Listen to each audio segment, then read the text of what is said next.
భుజాల మీద కొంచెం బరి వేశారా? నిజం చెప్పండి అజయ్ ఘోష్ గారు. అంటే అది ఆ బరువు ఎప్పుడైనా నాకు అట్లాంటి బరువే మొయ్యాలని కోరిక నాకు.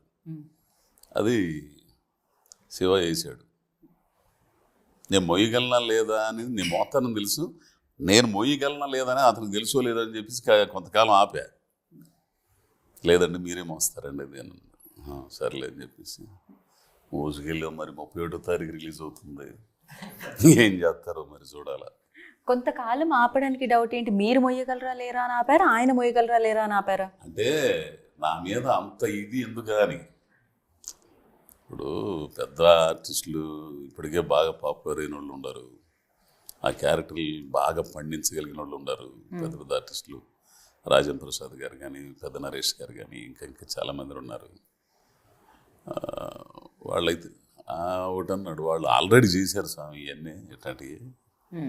కానీ ఇది మీరైతేనే కొంచెం నాకు ఇది అవుద్ది, వర్కౌట్ అవుద్ది, చేయగలరు, చేయించాలి మీ చేత అని అంటాడు. ఇదేంద్ర స్వామి అనుకొని సరే. తర్వాత కథ బాగా నచ్చిందండి నాకు. కథ ఒక జీవితానికి సంబంధించి,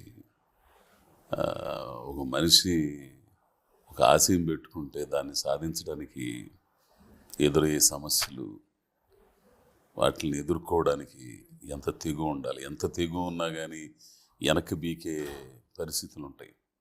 వాటిని కూడా జయించడానికి ఏదో ఒక ఇది కావాలి, ఎవరో ఒకరు సపోర్టు, లేకపోతే మాట సాయం అన్నా ఒక మనిషిని ఉత్తేజపరచడానికైనా ఉండాలిగా.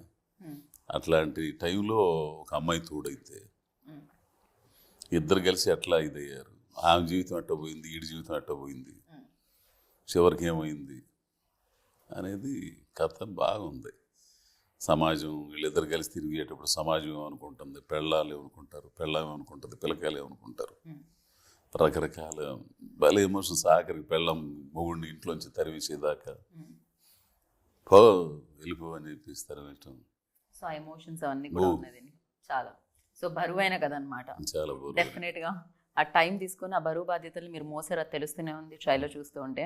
అండ్ శివగారు మీరు చెప్పండి, జనరలీ అంటే మనం as a director like direction చేసేటప్పుడు అనుకుంటారు కదా, ఓకే ఇలా చేయాలి, హీరో హీరోయిన్ లవ్ స్టోరీస్ కొన్ని ఉంటాయి concepts. But first cinema like ఇలా అజయ్ ఘోష్ గారితో చేయాలి. జనరలీ బాలీవుడ్లో ఆర్ కొన్ని వేరే ప్లేసెస్లో చూస్తూ ఉంటాం మనము, ఒక క్యారెక్టర్ యాక్టర్ లీడ్ యాక్టర్గా చూసినవి.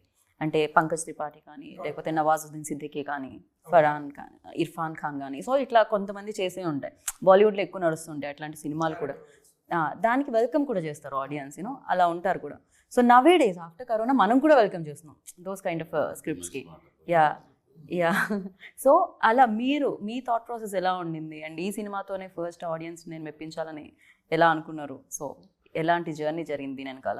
అంటే మనం ప్రీవియస్గా చెక్ చేసుకుంటే ఎల్బి శ్రీరామ్ గారు అమ్మ 1వ తారీఖు అనుకుంటా. అవును, ఆయన హీరోయిన్ కదా, క్యారెక్టర్ ఆర్టిస్టే కదా ఆయన కూడా. బట్ ఆల్వేస్ మన వాళ్ళు కంటెంట్ ఓరియంటెడ్ని యాక్సెప్ట్ చేస్తారని నాకు గట్టి నమ్మకం. సో దాన్ని నమ్మే ఈయన అంటే ఈ కథ రాసుకోవడం జరిగింది.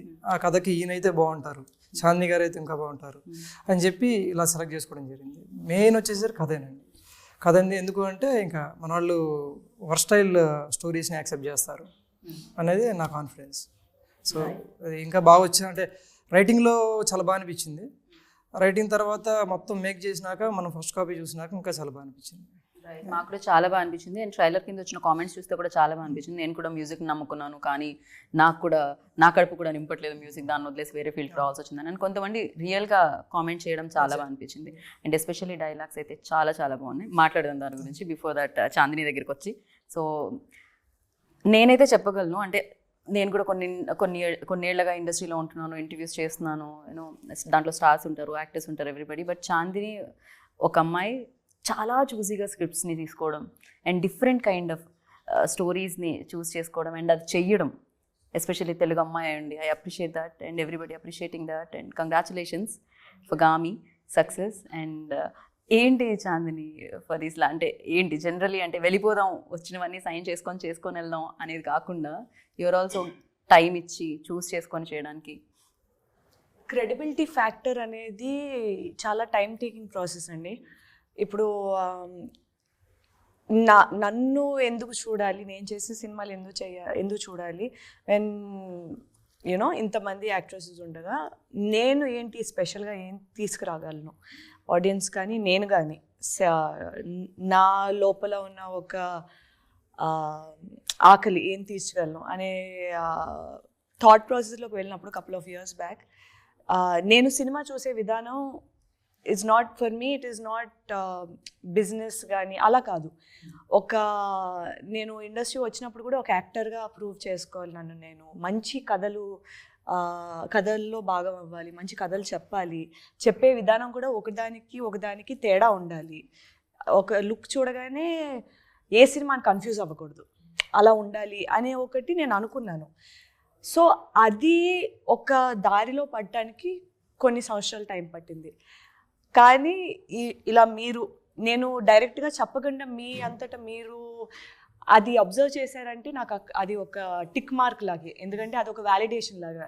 అంటే ఓకే నేను అనుకున్నది చూడగలుగుతున్నారు, కాకపోతే అది చూడటానికి కొంత టైం పట్టింది. సో అందుకే అంత ఆచితూచి సెలెక్ట్ చేసుకుంటాను నేను సినిమాలు, కథలు. అండ్ చెప్పే కథల్లోని కొంచెం సోల్ ఉండాలి. అంటే సరదాగా ఉండాలి కానీ ఒక లెసన్ కానీ ఒక ఇన్ఫర్మేషన్ కానీ ఏదో ఒకటి ఆడియన్స్కి వెళ్ళాలి అనే ఒక పాయింట్ ఎప్పుడు నేను మైండ్లో పెట్టుకునేదాన్ని. అండ్ ఇలాంటి సోల్ఫుల్ సినిమాలు, ఇలాంటి సొసైటీకి బాగుంటుంది ఇలాంటి కథలు ముందుకు వస్తే, అలాంటి సినిమాలు చేయడం నాకు చాలా ఆనందం ఇస్తుంది. సో మేబీ అందుకేమో అలాంటి కథలు కూడా నన్ను వెతుక్కుంటూ వస్తున్నాయి.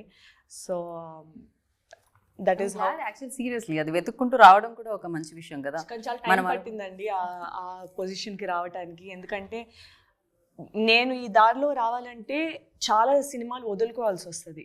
సో మనం కొన్నిసార్లు ఆ పొజిషన్ వరకు వెళ్ళటానికి టైం పడుతుంది. సో అలాంటప్పుడు ఆ సినిమాలు వదులుకునే పరిస్థితిలో మనం ఉండం, కానీ we have to do it, which means కొన్ని సాక్రిఫైసులు చేయాల్సి వస్తుంది ఒక పర్సనల్ లెవెల్లోని, ఒక ప్రొఫెషనల్ లెవెల్లోని, ఆల్ ఆఫ్ దట్. సో అలా చేసి అడుగు వేసుకుని రావడం వల్ల స్టార్టింగ్లోని చాలా వరకు వర్కౌట్ అవ్వలేదు ఇన్ టర్మ్స్ ఆఫ్ కమర్షియలీ కానీ. కొన్నిసార్లు వర్కౌట్ అవ్వట్లేదు కదా, మళ్ళీ జనరిక్ ఫార్మాట్లోకి వెళ్ళిపోదాము అనే ఒక థాట్ వచ్చినా సరే నేను కన్విన్స్ అవ్వలేకపోయేదాన్ని. ఇలాగే చేయాలి, ఇలాగే చేసి పేరు తెచ్చుకోవాలి అనే ఒకటి ఉండేది లోపటి నుంచి. అలాగే చేశాను. థ్యాంక్ఫుల్లీ అలా వర్కౌట్ అవుతుంది. ఇప్పుడు టైం పట్టింది కానీ వర్కౌట్ అవుతుంది. బికాజ్ ఎవ్రీబడి, అందరికీ తెలుసు మీ పేరు చాందిని చౌదరి అని. సో మంచి కథలు ఉంటే అప్రోచ్ అవుతున్నారు, లైక్ శివ గారు లాంటి వాళ్ళు ఉండే ఎవ్రీబడి. సో అది మంచి విషయం కదా. ఎవరో అంటారు, ఒక డైలాగ్ ఉంటుంది, సక్సెస్ వెనకాల పరిగెత్తకూడదు, సక్సెస్ పొందడానికి క్యాపబుల్గా మారాలి అని చెప్పి. Maybe it will take. Yeah correct. So అంతే. నాకు కూడా నేను పర్సనల్గా నేర్చుకుంది ఏంటంటే, ఇలాంటి స్టోరీస్ చేస్తున్నప్పుడు ఏంటంటే ఒక సాటిస్ఫాక్షన్ ఉండేది లోపల నుంచి. At any point of time అరే ఎందుకు అని ఎప్పుడు అనిపించలేదు. దెన్ ఐ రియలైజ్ ఇదే నా కాలింగ్, ఇలాగే చేసుకుంటూ వెళ్దాం. అట్లీస్ట్ నాకు ఐఎమ్ ప్రౌడ్ ఆఫ్ ఇట్. నాకు ఈ సినిమా చేసుకున్నందుకు, ఇలాంటి సినిమాలు చేస్తున్నందుకు ఐఎమ్ హ్యాపీ. నాకు సంతోషంగా ఉంది, నా ఫ్యామిలీ సంతోషంగా ఉంది. మిమ్మల్ని అభిమానించి మేము కూడా చాలా సంతోషంగా ఉన్నాం. Keep rocking Chandini.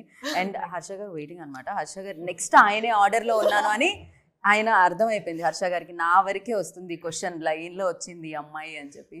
హర్ష గారు, you tell like first Shiva గారు స్క్రిప్ట్ తీసుకొచ్చినప్పుడు మీ దగ్గరికి, ఎస్పెషల్లీ దీంట్లో ఉన్న యూఎస్బీ ఏంటి అంటే, కళ నెరవేర్చుకోవడానికి వయసుతో సంబంధం లేదు. అది 30 అయినా 50 అయినా అవ్వచ్చు, నెరవేర్చుకోవాలి అంతే. అది అజయ్ ఘోష్ గారు ప్లే చేస్తున్నారు. ఎంతోమంది బయట ఉండుంటారు నిజంగానే, ఫ్యామిలీ కోసం సాక్రిఫైస్ చేసి బయటకు రాకుండా వాళ్ళ కళల్ని అక్కడే తొక్కేసి అవ్వకపోయి ఉండొచ్చు, అంత టైం వెళ్ళిపోయి ఉండొచ్చు ఒక ఫ్లోలో. బట్ ఈ స్టోరీ అలాంటి వాళ్ళందరికీ డెడికేటెడ్గా ఉంటుంది. డెఫినెట్గా ట్రైలర్ చూస్తే నాకు అర్థమైంది. ఫర్ యూ లైక్ ఎలాంటి ఎమోషనల్ బాండ్ క్రియేట్ అయింది when he narrated story to you? So అసలు ఎలా ఉండింది మీ జర్నీ? సో సింపుల్ థింగ్ చెప్పాలంటే, ఇప్పుడు శివ కూడా యూఎస్ నుంచి వచ్చాడు. సో మూవీ తీయాలి, డైరెక్షన్ చేయాలని చెప్పేసి ఆ ఆస్పిరేషన్తో వచ్చాడు అనమాట. ఏంటంటే ప్రొడ్యూసర్ని, డైరెక్టర్ని యూఎస్ ఏమైనా తయారు చేస్తున్నారా? ఫస్ట్ అక్కడికి వెళ్ళి వస్తున్నారు. సో ఒక విధంగా చెప్పాలంటే మూవీ తన గోల్ చేయడానికి అన్నట్టే ఉంటుంది బేసిక్గా. సో ఫస్ట్ ఆఫ్ ఆల్ చెప్పాలంటే fly high we to do overseas distribution అనమాట. సో లాస్ట్ 5 years నుంచి we release lot of movies in overseas. So then ప్రొడక్షన్లోకి వెళ్దామని చెప్పేసి we started this movie. And అది కూడా ఏంటంటే ఒక క్లీన్ మూవీ, ఒక మంచి మూవీస్ తీయాలని చెప్పేసి వీ స్టార్టెడ్ అనమాట. So as Shiva is my friend and తన స్టోరీ చెప్పగానే మాకు నచ్చింది. అండ్ టు బి ఫ్రాంక్ చెప్పాలి, it's a message oriented movie to everyone. కరెక్టేనా? మెసేజ్ కరెక్ట్గానే నాకు అందిందా? నేను చెప్పింది కరెక్టేనా? సో ఏజ్ ఏదైనా కళను నెరవేర్చుకున్న క్యారెక్టర్ మూర్తి, అంతే కదా? వయసుతో సంబంధం లేదు. వయసుతో సంబంధం లేదు. యా.